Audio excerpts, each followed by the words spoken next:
मैं डॉक्टर पुष्पा महाराज, विभागाध्यक्ष हिंदी विभाग, महिला कॉलेज, डालमिया नगर। आज मैं बीए पार्ट 3 की छात्राओं के लिए 6th पेपर में साहित्यालोचन सिद्धांत के अंतर्गत निबंध की परिभाषा, उसके तत्वों का विवेचन और उसके प्रकार की चर्चा करूँगी। आचार्य शुक्ल ने कहा था कि यदि गद्य कवियों की कसौटी है तो निबंध गद्य की कसौटी है। भाषा की पूर्ण शक्ति का विकास निबंधों में ही सबसे अधिक होता है। आचार्य शुक्ल के इस कथन से स्पष्ट हो जाता है कि गद्य का सर्वाधिक विकसित और प्रभावशाली रूप निबंध है और शुक्ल जी का कहा हुआ ये वाक्य निबंध के महत्व को दिखाता है। भाषा की दृष्टि से भी गद्य का यह रूप परिपक्व और उन्नतम है। अब निबंध शब्द में दो शब्द आते हैं, एक है नी और दूसरा है बंध। यहाँ पे नी का अर्थ है विशेष प्रकार से, भली भांति, विशेष दृष्टि से, और बंध का अर्थ है बांधना, अर्थात विचारों को विशेष ढंग से, विशेष दृष्टि से प्रस्तुत करना ही निबंध है। हिंदी साहित्य कोश के अनुसार निबंध का प्रयोग लिखे हुए भोजपत्रों को संवार कर बांधने या सीने की क्रिया के लिए भी होता था, किंतु बाद में अर्थ संकोच के रूप में इस निबंध शब्द का केवल साहित्यिक कृति के लिए ही प्रयोग किया जाने लगा। निबंध की अनेक परिभाषाएं विद्वानों ने दी हैं। प्रत्येक विद्वान ने किसी एक या दो तत्व को महत्व दिया है, इसलिए एक सर्वसम्मत परिभाषा न तो उपलब्ध है और न ही संभव है।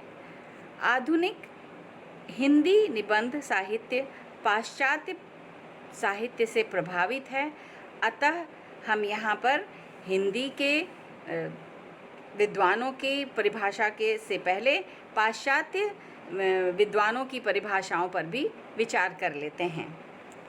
कुछ परिभाषाएं मैं आपके सामने प्रस्तुत कर रही हूँ। आबोर्म्स का कथन है कि निबंध सामयिक विषय पर हल्का फुल्का अनौपचारिक लेख है। स्पष्ट है कि ये ऐसा लेख है, हल्का फुल्का लेख है, जिसमें कोई औपचारिकता नहीं है। ये आबोर्म्स का कहना है और ये सामयिक विषय पर अगर हो तो वो निबंध का एक रूप होता है, इसलिए इस रूप में निबंध की परिभाषा उन्होंने दी है। जीबी प्रेस्टले का मत है कि निबंध मौलिकता व्यक्तित्व की निश्चल अभिव्यक्ति है।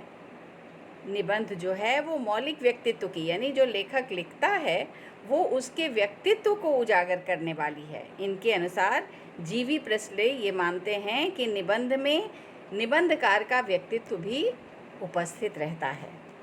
इसी प्रकार हेनरी मोरले महोदय वैचारिक विषय का विश्लेषण निबंध का प्रमुख गुण मानते हैं।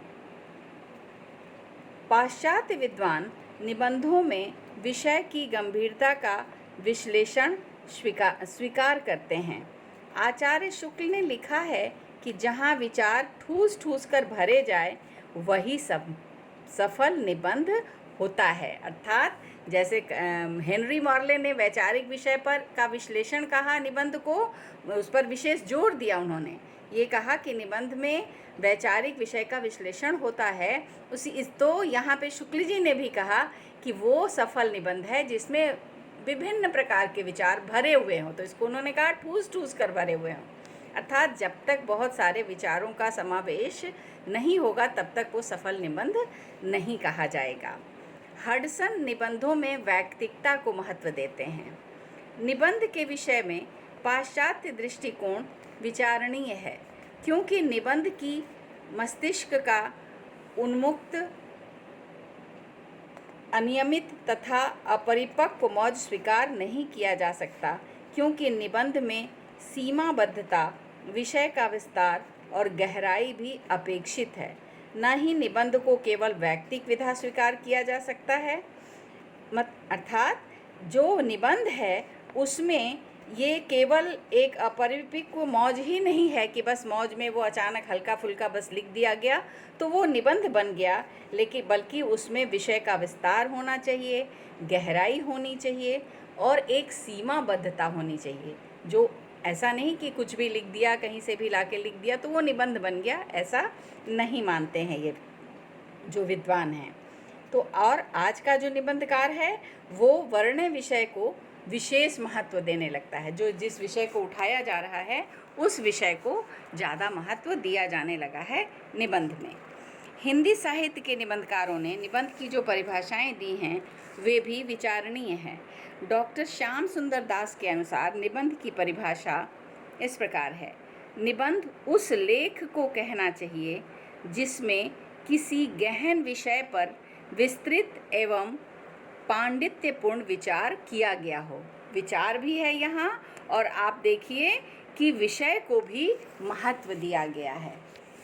निबंध विषय पर विचार करते हुए आचार्य रामचंद्र शुक्ल ने लिखा है कि आधुनिक पाश्चात्य लक्षणों के अनुसार निबंध उसी को कहना चाहिए जिसमें व्यक्तित्व अर्थात व्यक्तिगत विशेषता हो। यहाँ व्यक्तिकता को महत्व दिया गया इस परिभाषा में। डॉक्टर नगेंद्र के अनुसार निबंध उस कलात्मक गद्य लेख को कहते हैं जिसमें वैयक्तिक दृष्टिकोण तथा आत्मिक ढंग से विषय का प्रवाहपूर्ण वर्णन हो और जो अपने संक्षिप्त आकार में स्वतः पूर्ण हो। अर्थात यहाँ पर नगेंद्र ने निबंध को कलात्मक गद्य लेख कहा और उसके साथ वैयक्तिक दृष्टिकोण को भी महत्व दिया और उसके साथ ये भी कहा कि उसका आकार संक्षिप्त होना चाहिए, वो बहुत बड़ा नहीं होना चाहिए। तो इस प्रकार प्राच्य एवं पाश्चात्य अधिकांश निबंधों में निबंधकारों ने निबंध में स्वतः पूर्णता एवं संक्षिप्तता भी निबंध का एक प्रमुख गुण होना चाहिए।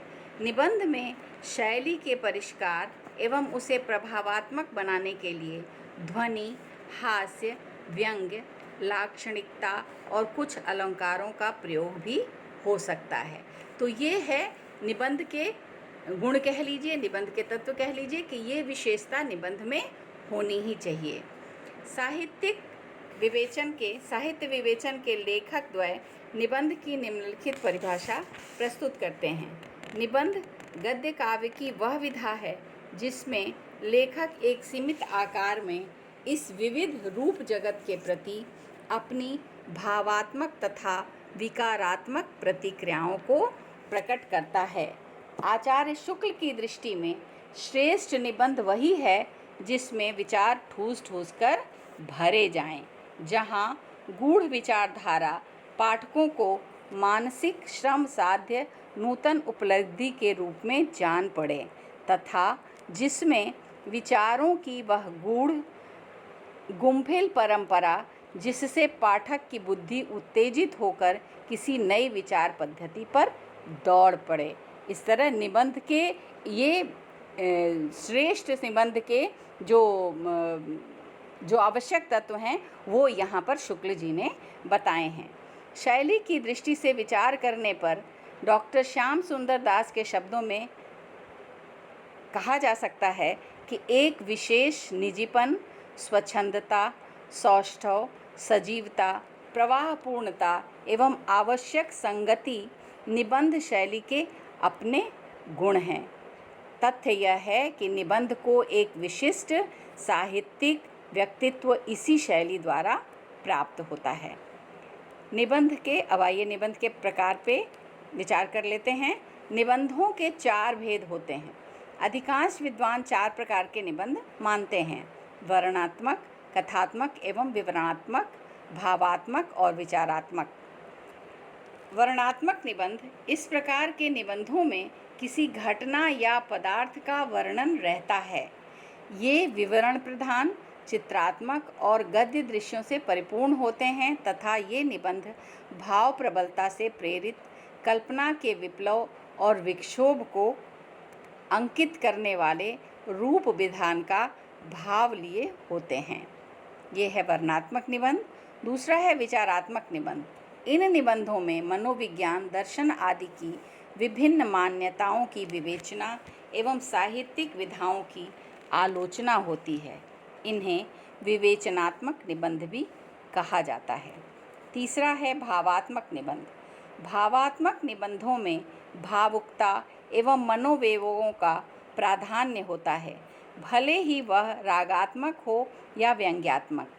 इस प्रकार के निबंधों पर विचार करते हुए डॉक्टर भगीरथ मिश्र ने लिखा है, भावात्मक निबंधों का उद्देश्य भावोद्रेक या रस संचार है।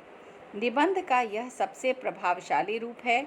प्रेम, करुणा, हास्य, वीरता आदि के भावों का चित्रण करने वाले निबंध बड़े ही प्रभावपूर्ण होते हैं।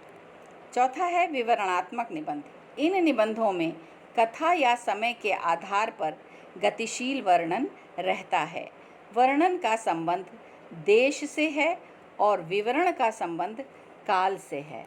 अतः विवरणात्मक निबंधों में विषय स्थिर रूप से नहीं वरन गतिशील रूप में रहता है। वह प्रगति समय और स्थान दोनों ही में हो सकती है। समय का प्रगति कालक्रम में और स्थान की प्रगति यात्रा आदि के रूप में देखी जाती है। इन निबंधों को कुछ विद्वानों ने कथात्मक निबंध भी कहा है। निबंधों की अनेक शैलियाँ भी हैं। निबंधों के उदाहरण मिलते हैं जहाँ दार्शनिक समस्याओं का विवेचन होता था, किंतु हिंदी में प्रचलित निबंध पाश्चात्य निबंध के तत्वों से प्रभावित हैं। हिंदी साहित्य का निबंध साहित्य गौरवशाली लेखकों से गौरवान्वित है। धन्यवाद। और स्थान की प्रगति